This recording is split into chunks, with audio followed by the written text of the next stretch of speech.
Hello viewers, welcome back to English Teacher channel. This is Mano. இன்னைக்கு நம்ம have been, has been and had been இது எப்படி use பண்றது அப்படிங்கறத நம்ம பார்க்கலாம். அதை பார்க்கிறதுக்கு முன்னாடி first நம்ம has, have, had இதை எங்கெல்லாம் பயன்படுத்தலாம் அப்படிங்கறத நம்ம ஷார்ட்டா பார்த்தறலாம். இப்போ first sentence பாருங்க. அவள் வைரல் ஆக்கி விட்டாள் அப்படின்னு கொடுத்திருக்கு. இதை நம்ம எப்படி எழுதணும்? first அவள் அவள்ங்கறத she நம்ம சப்ஜெக்ட் ஆன she போட்டுட்டோம். அடுத்து verb எழுதணும். இந்த verb வந்து வைரல் ஆக்கி விட்டாள் அப்படின்னு கொடுத்திருக்கு. has gone viral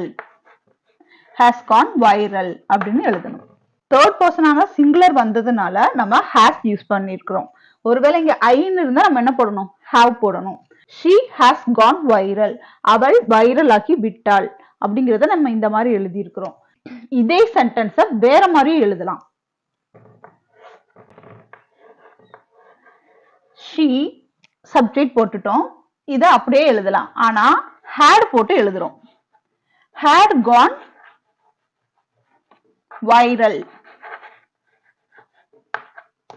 ஓகே, இப்போ இந்த சென்டென்ஸ்ல she has gone viral, she had gone viral. இந்த ரெண்டுல எது கரெக்ட்? கரெக்டா சொல்லுங்க பார்க்கலாம். இது ரெண்டுல எது கரெக்ட்? ரெண்டுமே கரெக்ட் தான். அது எப்படின்னு நான் சொல்றேன். she has gone viral அப்படிங்கிற சென்டென்ஸ் வந்து திடீர்னு ட்ரெண்ட் ஆறவங்க பார்த்திருப்பீங்க. நைட்டு ஒரு வீடியோ அப்லோட் பண்ணிருப்பாங்க. காலையில பார்த்தா என்ன ஆகும் அப்படின்னா பயங்கர ட்ரெண்டிங்ல போ. அந்த மாதிரி பிரசன்ட்ல வைரல் ஆகுறதை தான் நம்ம என்ன சொல்றோம் அப்படின்னா she has gone viral அவள் வைரல் ஆக்கி விட்டாள் அப்படின்னு சொல்றது. அதுவே she had gone viral அப்படின்னா அவள் வைரல் ஆக்கி விட்டாள் தான் நம்ம சொல்லுவோம். ஆனா இங்க வந்து என்ன பண்ணிருக்காங்க அப்படின்னா அவங்க ஆல்ரெடி என்ன பண்ணிட்டாங்க? வைரல் ஆகிட்டாங்க. பரிதாபங்கள், வில்லேஜ் குக்கிங் சேனல், இந்த மாதிரி ஒரு சில சேனல்ஸ் எல்லாம் என்ன செஞ்சிருக்கோம் அப்படின்னா அது எப்பவுமே என்னது வைரல்ல தான் இருக்கும். அந்த மாதிரி சேனல் எல்லாம் ஆல்ரெடி என்ன பண்ணிருக்காங்க? அவங்க வைரலா ஆயிருக்காங்க. அவங்கள எங்க பார்த்தாலுமே தெரியும். ஆனா இங்க வந்து she has gone viral அப்படின்னு சொல்லும்போது சடனா எவ்வளவோ வீடியோ போட்டிருப்பாங்க. ஆனா வைரலே ஆயிருக்காது. திடீர்னு பார்க்கும்போது என்ன பண்ணிருப்பாங்க அப்படின்னா வைரல் ஆயிருப்பாங்க. அட் பிரசன்ட்ல அவங்க வைரல் ஆயிருப்பாங்க. அந்த மாதிரி சொல்றது. இப்ப இந்த ரெண்டுக்கும் உங்களுக்கு வித்தியாசம் புரிஞ்சிருக்கும். இது வந்து சடனா இப்போ பிரசன்ட்ல அவங்க வைரல் ஆகுறத சொல்றது. இது வந்து பாஸ்ட்ல அவங்க ஏற்கனவே வைரல் ஆயிட்டாங்க அப்படிங்கறத சொல்றது. இப்போ இந்த சென்டென்ஸ் பாருங்க. நான் சாப்பிட்டேன். ஓகே, இதை நம்ம எப்படி எழுதலாம்? ஐ வந்துட்டா S have. I have eaten. I have eaten. நான் சாப்பிட்டேன். இத I had eaten. இந்த மாதிரி எழுதலாமா? I have eaten அப்படின்னாலும் சாப்பிட்டேன் தான் அர்த்தம். நான் சாப்பிட்டேன் அப்படின்னு சொல்லலாம். I had eaten அப்படின்னா நான் சாப்பிட்டேன். ரெண்டுக்குமே ஒரே மீனிங் தான். I have eaten அதாவது டைனிங் டேபிள்ல சாப்பிட்டு முடிச்சுட்டு எழுந்திருக்காங்க. இந்த கொஞ்சம் சாப்பிட்டுக்கோ அப்படின்னு சொல்லும்போது இல்ல போதும் நான் சாப்பிட்டேன் அப்படின்னு சொல்றோம் இல்லையா? அந்த மாதிரி சொல்றதுக்கு தான் I have eaten அப்படின்னு நம்ம சொல்லணும். அதுவே I had eaten அப்படின்னா வா வந்து சாப்பிடு அப்படின்னு சொன்ன யாராவது கூப்பிட்டாங்க என்ன சொல்லுவோம்? இல்லப்பா நான் ஆல்ரெடி சாப்பிட்டுட்டேன் அப்படின்னு சொல்லுவோம் இல்லையா? அந்த மாதிரி சொல்றதுக்கு தான் I had eaten. ஓகேங்களா? இது just now இப்பதான் முடிஞ்சிருக்கும். ஆனா இது ஆல்ரெடி முடிஞ்சு கொஞ்சம் நேரம் ஆயிருக்கும். இது ரெண்டுக்கும் இதுதான் வித்தியாசம். அடுத்தது பாருங்க. நான் ஓட்டுகிறேன். ஓகே, அவங்க டிரைவ் பண்றாங்க. இதை நம்ம எப்படி எழுதுறது? இது நம்ம have been, has been போட்டு தான் எழுத போறோம். இங்க நான் அப்படிங்கிறது subject.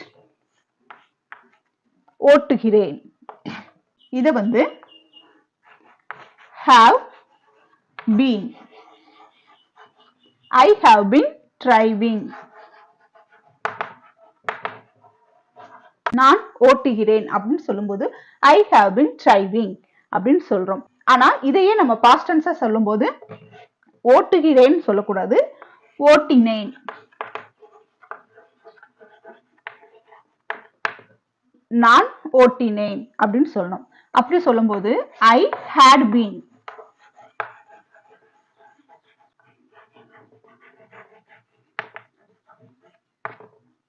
I had been driving. நான் ஓட்டினேன் அப்படின்னு சொல்றது.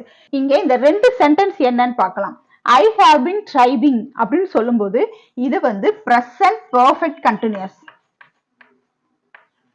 present perfect continuous. இது past perfect continuous.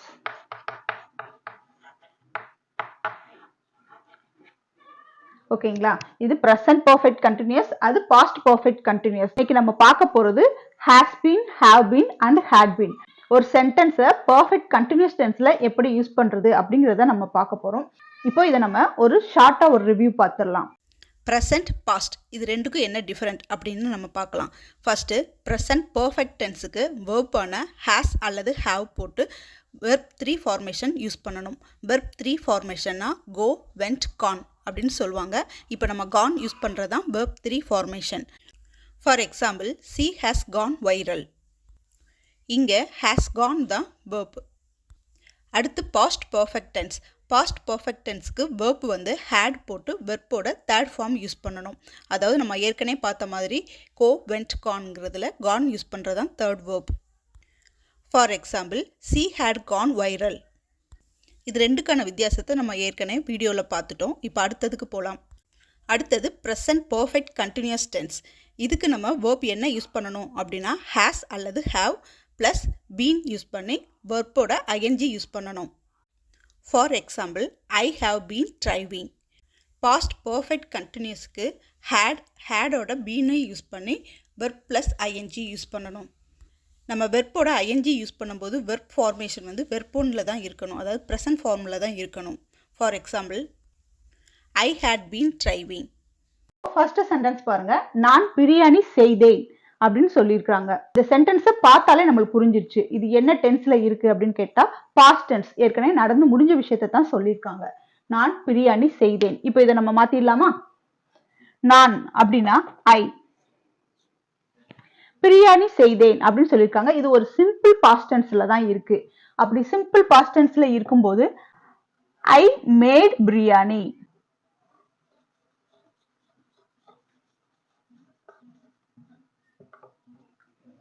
இது ரொம்ப சிம்பிளா எழுதிட்டோம், சரியா?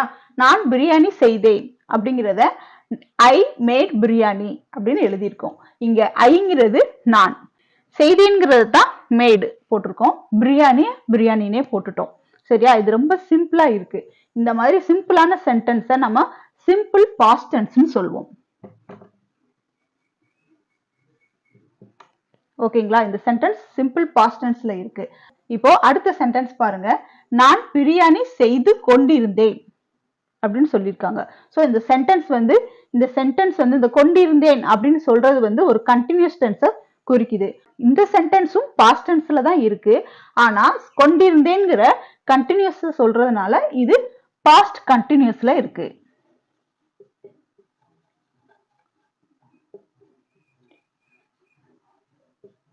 இந்த சென்டென்ஸ் பாஸ்ட் கண்டினியூஸ்ல இருக்கு. இதை நம்ம எப்படி எழுதுறதுன்னு பார்க்கலாம். ஃபர்ஸ்ட் நான், ஐ. ஓகே, பாஸ்ட் கண்டினியூஸ் சொல்லும்போது ஐக்கு அடுத்து நம்மளுக்கு என்ன வரணும்? வாஸ். I was. இங்க செய்து கொண்டிருக்கிறேன், செய்து கொண்டிருந்தேன்னு சொல்லியிருக்காங்க. இங்க செய்யறதை நம்ம என்ன சொல்லுவோம்? அங்க மேடு போட்டோம். இங்க நம்ம என்ன போடணும்? மேக்கிங் போடணும். பாஸ்ட் டென்ஸ்னால நம்ம மேடு போட்டோம். அதுவே பிரசன்ட் டென்ஸ்ல சொல்றதா இருந்தா மேக் போடணும். மேக், மேட், மேட் அப்படிதான் வரும். இப்போ மேக்கோட நம்ம ஐஎன்ஜி சேர்த்து எழுதியிருக்கோம். இப்போ சப்ஜெக்ட் எழுதியாச்சு, வேர்ப் எழுதியாச்சு. I was making. என்ன மேக் பண்றாங்க? பிரியாணி.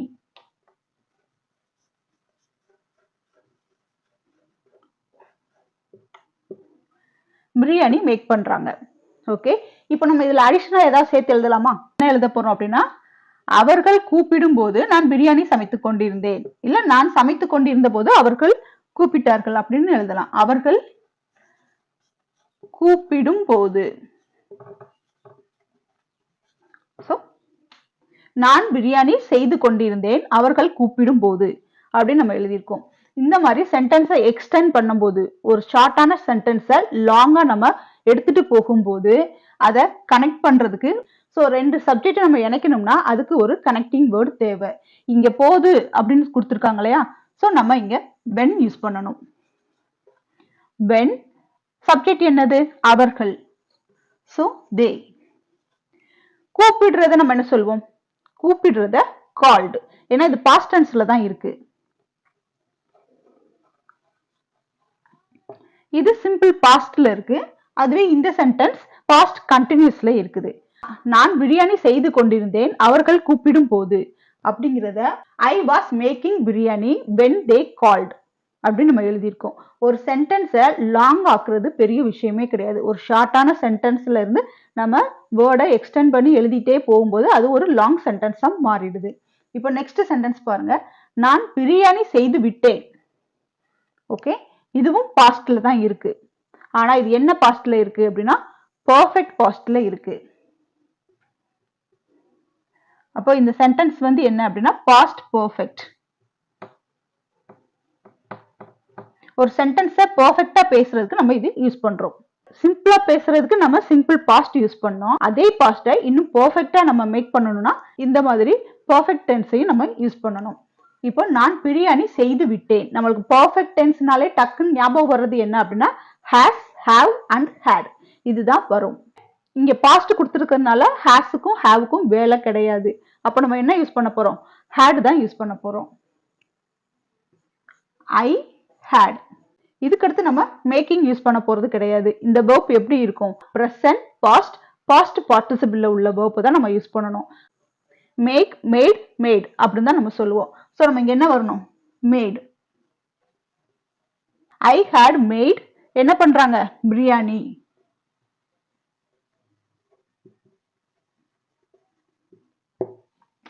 ஓகே, நான் பிரியாணி செய்து விட்டேன் அப்படின்னு எழுதுறதுக்கு ஐ ஹேட் மேட் பிரியாணி அப்படின்னு நம்ம எழுதலாம். இப்போ இதே சென்டென்ஸை நம்ம எக்ஸ்டெண்ட் பண்ணலாம். இதுல நம்ம பின்னாடி எழுதணும் இல்லையா? அவர்கள் கூப்பிடும் போதுன்னு பின்னாடி எழுதணும். ஆனா இந்த சென்டென்ஸ்ல நம்ம முன்னாடி எழுத போறோம். அவர்கள் வருவதற்கு முன் அப்படின்னு சேர்த்துக்கலாம். அவர்கள் வருவதற்கு முன். இப்ப இந்த சென்டென்ஸ் பாருங்க. அவர்கள் வருவதற்கு முன் நான் பிரியாணி செய்து விட்டேன் அப்படின்னு கொடுத்திருக்காங்க. அப்போ அவங்க வர்றதுக்கு முன்னாடி என்ன செஞ்சுட்டாங்க? அவங்க பிரியாணி எல்லாம் ப்ரிப்பேர் பண்ணி முடிச்சுட்டாங்க. இந்த சென்டென்ஸ்ல நான் பிரியாணி செய்து விட்டேங்கிறத ஆல்ரெடி என்ன பண்ணிட்டோம்? கம்ப்ளீட் பண்ணி வச்சிட்டோம். இப்போ நம்ம அடிஷனலா சேர்க்க வேண்டிய விஷயம் என்ன அப்படின்னா அவர்கள் வருவதற்கு முன் அப்படின்னு சொல்லிட்டாங்க. இந்த சென்டென்ஸ்ல நம்மளுக்கு முன் தான் கனெக்டிங் வேர்டா வருது. ஸோ முன்னு சொல்லும் போது பிஃபோர், பின்னு சொன்னா ஆஃப்டர், முன்னு சொன்னா பிஃபோர். இப்போ அவர்கள் வருவதற்கு அதைத்தான் நம்ம எழுதணும். நம்ம கனெக்டிங் வேர்டான பிஃபோர் யூஸ் பண்ணிட்டோம். சப்ஜெக்ட் என்ன? தே. அவர்கள், தே. இங்க வருவதற்கு அப்படின்னு கொடுத்திருக்காங்க. நம்ம அங்க என்ன பார்த்தோம்? கூப்பிடும் போதுன்னு பார்த்தோம். கூப்பிடுறதுக்கு கால்டுன்னு போட்டோம். இங்க வருவதற்கு அரைவ்டு. Very good. இதுல எல்லா விஷயமுமே நம்மளுக்கு தெரிஞ்சிருக்கு. ஐனா என்னன்னு தெரியும், ஹேட்னா என்னன்னு தெரியும், மேடு, பிரியாணி, பிஃபோர், தே, அரைவ்டு இதெல்லாம் நம்ம அடிக்கடி என்ன செஞ்சிருக்கோம்? பார்த்துருக்கோம். சரியா? புதுசா எதுவுமே நம்ம எழுதல. எல்லாமே தெரிஞ்ச வார்த்தைகளை தான் நம்ம எழுதியிருக்கோம். ஆனா இதுல என்ன நம்மளுக்கு கிரிட்டிக்கல்னா எதை எங்க போட்டு பேசுறது, எதை எங்க போட்டு நம்ம சென்டென்ஸை மேக் பண்றது அப்படிங்கிற கன்ஃபியூஷன் தான் இருக்கும். அந்த மாதிரி கன்ஃபியூஷனுக்கு நம்மளுக்கு டென்ஸ் கொஞ்சம் தெரிஞ்சிடுச்சுன்னா நம்ம ஈஸியா சென்டென்ஸை ஃபார்ம் பண்ணிக்கலாம். இப்போ I had made biryani before they arrived. Okay, அவர்கள் வருவதற்கு முன் நான் பிரியாணி செய்து விட்டேன் அப்படின்னு சொல்றது. இப்போ இந்த சென்டென்ஸ் எப்படி இருக்கு அப்படின்னா பாஸ்ட் பர்ஃபெக்ட் டென்ஸ்ல இருக்கு. ஃபர்ஸ்ட் சிம்பிள் பாஸ்ட் பார்த்தோம், அடுத்து பாஸ்ட் கண்டினியூஸ் பார்த்தோம், அதுக்கடுத்து பாஸ்ட் பர்ஃபெக்ட் டென்ஸ் பார்த்தோம். இப்போ அடுத்தது பார்க்கலாம். நான் பிரியாணி செய்து கொண்டிருந்தேன். இந்த சென்டென்ஸ் பார்த்த மாதிரி இருக்குது இல்லையா? கண்டிப்பா பார்த்திருப்பீங்க. மேலேயே எழுதியிருக்கேன். நான் பிரியாணி செய்து கொண்டிருந்தேன் அப்படிங்கிறத நம்ம மேலேயே பார்த்தோம். இப்போ அதே சென்டென்ஸ் தான் கீழேயும் வந்திருக்கு. நான் பிரியாணி செய்து கொண்டிருந்தேன். இதுக்கும் அதுக்கும் என்ன வித்தியாசம்? அதை பார்க்கறதுக்கு முன்னாடி நம்ம இதை கம்ப்ளீட் பண்ணிடலாம். நான்ங்கிறது ஐ. இங்க செய்து கொண்டிருந்தேன் அப்படிங்கும்போது பாஸ்ட் பர்ஃபெக்ட் கண்டினியூஸ் டென்ஸுக்கு என்ன ஃபார்மேட் நம்ம ஆல்ரெடி பார்த்திருக்கோம் இல்லையா? என்ன பார்த்தோம்? ஹேஸ், ஹேவ் அண்ட் ஹேட் போட்டு அதோட பீன் போட்டு அதுக்கடுத்து என்ன போட்டிருக்கோம்? வெர்போட ஐஎன்ஜி போட்டு எழுதுறதுதான் அதோட ஃபார்மேட். இப்போ அதை நம்ம எழுதிடலாமா? ஐ வந்தாலும் சரி, ஷீ வந்தாலும் சரி, நம்ம போட வேண்டியது என்ன? பாஸ்ட் டென்ஸ்ல இருக்கும்போது ஹேட் தான் போடணும், பீன் போடணும். ஓகே, பீனும் போட்டாச்சு. இங்க வெர்ப்ல ஐஎன்ஜி போட்டு எழுதணும், மேக். ஸோ வெர்போட ஐஎன்ஜி சேர்க்கும் போது making. I had been making. என்ன மேக் பண்ணாங்க? Biryani. I had been making biryani. நான் பிரியாணி செய்து கொண்டிருந்தேன் அப்படின்னு எழுதியாச்சு. இப்போ என்ன டிஃபரண்ட் நம்ம பார்த்துடலாமா? இந்த வாக்கியம் வந்து அட் த பிரசன்ட். இந்த சென்டென்ஸ்ல அவர்கள் கூப்பிடும் போது நான் பிரியாணி சமைத்து கொண்டிருந்தேன் அப்படின்னு சொல்லியிருக்கு. இந்த வாக்கியம் வந்து அந்த டயத்துல அவங்க கூப்பிடும் போது நான் இந்த மாதிரி செஞ்சுக்கிட்டு இருந்தேன்னு சொல்றாங்க. அது அந்த டயத்தோட முடிஞ்சிருச்சு. ஆனா இங்க நீங்க சொல்லும் போது இந்த ஆக்ஷன் வந்து நடந்துகிட்டே இருக்கு. அது அட் த டைம்ல நடந்திருக்கு. அவங்க கூப்பிடும் போது என்ன செஞ்சேன்? சமைச்சிட்டு இருந்தேன். சரி அவங்க கூப்பிட்டாங்களே அப்படிங்கிறதுக்காக நான் என்ன பண்ணிட்டேன்? டக்குன்னு சமைச்சு முடிச்சுட்டு கிளம்பிட்டேன் அப்படின்னு கூட நம்ம சொல்லலாம். ஆனா இங்க வந்து அப்படி கிடையாது. அங்க சமையல் வேலை வந்து என்ன செஞ்சிட்டு இருக்கு? தொடர்ந்து நடந்துகிட்டு இருக்கு. இந்த மாதிரி சென்டென்ஸை வந்து அடிஷனலா ஒரு கீவேர்டோட தான் கொடுப்பாங்க. இங்க நம்ம நான் பிரியாணி செய்து கொண்டிருந்தேன் அப்படின்னு நம்ம பார்த்தோம். ஆனா இந்த சென்டென்ஸை நம்ம இன்னும் கரெக்டான ஃபார்மேட்ல எழுதணும் அப்படின்னா நான் பிரியாணி மணிக்கணக்கில் செய்து கொண்டிருந்தேன். ஓகே, நான் பிரியாணி மணிக்கணக்கில் செய்து கொண்டிருந்தேன். அந்த பிரியாணி செய்யறதுக்கு அவங்களுக்கு 1 மணி நேரமோ 2 மணி நேரமோ ஆயிருக்கலாம். ஸோ இவங்களுடைய ஆக்ஷன் வந்து எப்படி இருக்கு அப்படின்னா ரொம்ப நேரம் செஞ்சுட்டு இருக்காங்க. இங்க வந்து அப்படி கிடையாது. அட் த டைம்ல அவங்க அதை செஞ்சுட்டு இருந்தாங்க, அவ்வளவுதான். இங்க உள்ள ஆக்ஷன் வந்து கொஞ்சம் லாங் ஆக்ஷனா இருக்கும். நான் பிரியாணி மணிக்கணக்கில் செய்து கொண்டிருந்தேன் அப்படிங்கிறத ஃபார் ஆன் ஹவர், மணிக்கணக்கில் அப்படிங்கிறத ஃபார் ஆன் ஹவர் அப்படின்னு சொல்லி எழுதணும். இப்போ I had been making biryani for an hour. Okay, நான் பிரியாணி மணிக்கணக்கில் செய்து கொண்டிருந்தேன் அப்படின்னு சொல்றதுக்கு. ஸோ இதே சென்டென்ஸை இன்னும் நம்ம எக்ஸ்டெண்ட் பண்ணிக்கலாமா? நான் பிரியாணி மணிக்கணக்கில் செய்து கொண்டிருந்தேன் அவர்கள் வரும்போது.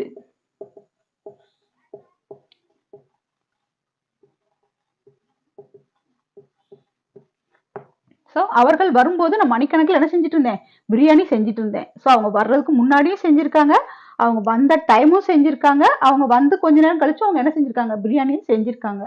ஸோ இவங்களுடைய செயல் வந்து எப்படி இருக்கு அப்படின்னா லாங்கா இருக்கு. ஸோ இந்த சென்டென்ஸ் வந்து நம்மளுக்கு எழுதுறதுக்கு ஈஸியா இருக்கும். நம்ம இந்த சென்டென்ஸை வச்சு நம்ம ஏற்கனவே எழுதியிருக்கோம் இல்லையா? வென் தே கால்டுன்னு போட்டோம். ஸோ அங்க கூப்பிடுறாங்க, அதுக்கு கால்டு போட்டோம். இங்க வர்றதுக்கு அரைவ்டு.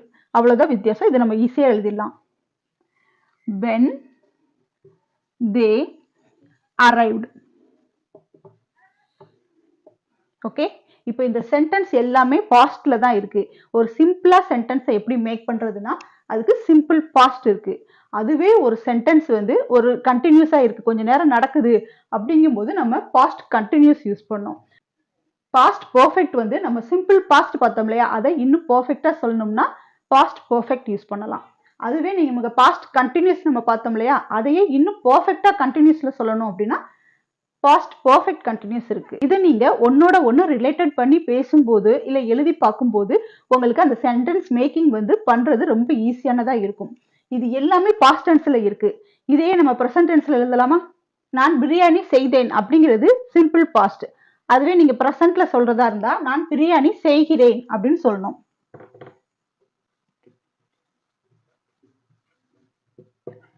செய்கிறேன்னு சொல்லும் போது அந்த சென்டென்ஸ் வந்து பிரசன்ட்ல மாறிடுச்சு. இப்ப பிரசன்ட்ல மாறினதுனால இங்க நம்ம என்ன மாத்தணும் அப்படின்னா அந்த வேர்ப் தான் நம்ம மாத்தணும். சோ இங்க வேர்ப் என்ன அப்படின்னா மேடு. மேடுங்கிறது பாஸ்ட்ல இருக்கு. இதை நம்ம பிரசன்ட்ல மாத்தும் போது மேக் போடணும். மேட வந்து மேக். ஓகேங்களா? அவ்வளவுதான் மாத்திருக்கோம். இங்க காலத்தை மாத்தும் போது அந்த காலத்துக்கான வெர்பை மாத்துறோம். ரொம்ப சிம்பிளா தான் இருக்கு. நான் பிரியாணி செய்கிறேன் அப்படிங்கிறத ஐ மேக் பிரியாணி. அவ்வளவுதான். That's all. ரொம்ப எல்லாம் கிரிட்டிக்கல் கிடையாது. இப்போ அடுத்தது பாருங்க, நான் பிரியாணி செய்து கொண்டிருந்தேன் அப்படின்னு பார்த்தோம். இது வந்து பாஸ்ட் கண்டினியூஸ்ல இருக்கு. இதுவே பிரசன்ட் கண்டினியூஸ்ல எழுதுறதா இருந்தா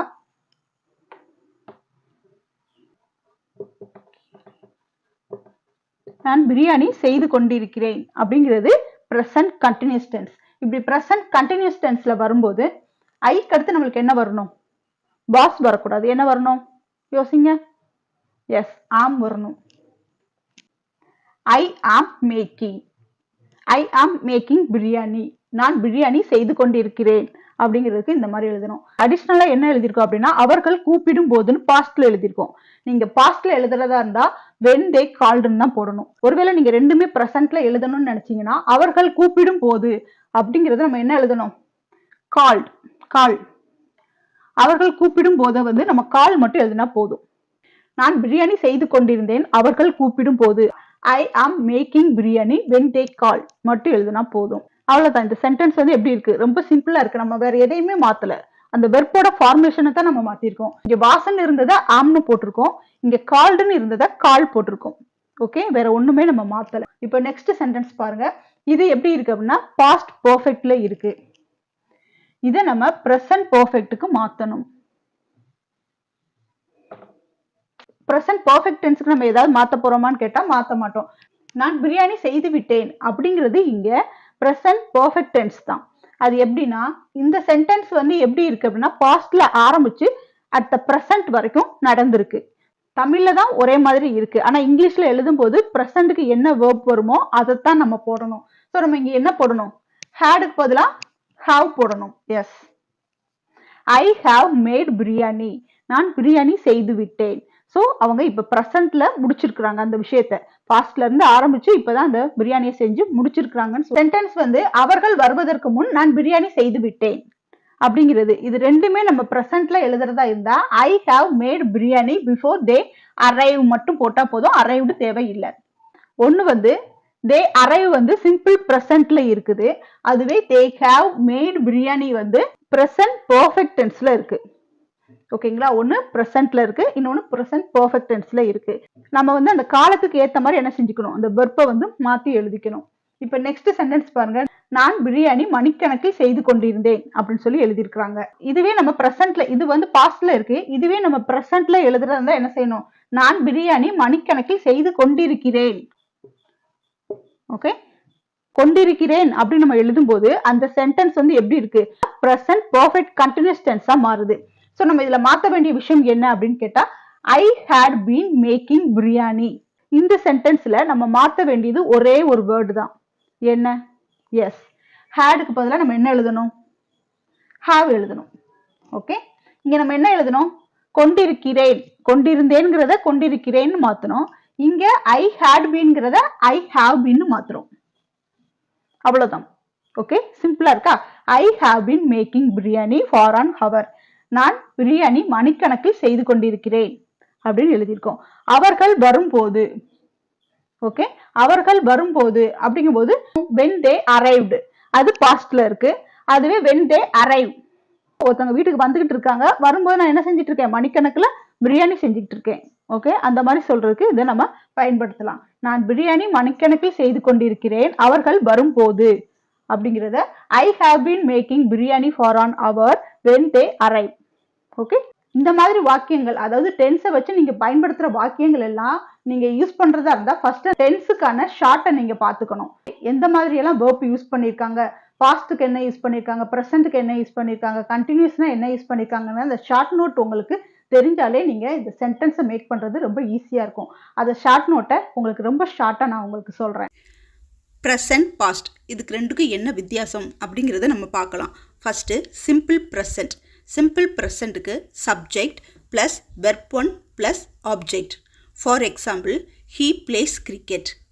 இதுவே சிம்பிள் பாஸ்ட் அப்படின்னா subject plus verb two plus object. For example he played cricket. Next present continuous டென்ஸுக்கு subject plus am is are plus verb plus ing plus object. For example, he is playing cricket. Past continuous tense க்கு subject plus was and were plus verb plus ing plus object. For example, he was playing cricket. Next, present perfect tense க்கு subject plus have அல்லது has plus verb 3 formation plus object. For example, he has played cricket.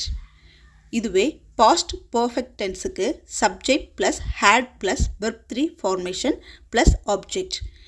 For example, he had played cricket. Next and final one. Present perfect continuous tenseக்கு subject plus have அல்லது has use பண்ணி அதோட been plus verb plus ing plus object இது use பண்ணணும். சிம்பிளா சொல்லணும்னா have has been verb plus ing. For example, he has been playing cricket. Past perfect continuous tense இதுக்கு subject plus had plus been plus verb plus ing plus object. For example, He had been playing cricket. Did you like this video? Please click on like button and share it with your friends and family. Please click on subscribe button. This is for easy to find out in my videos. Don't forget subscribe to my channel. Thank you for watching. See you on next video.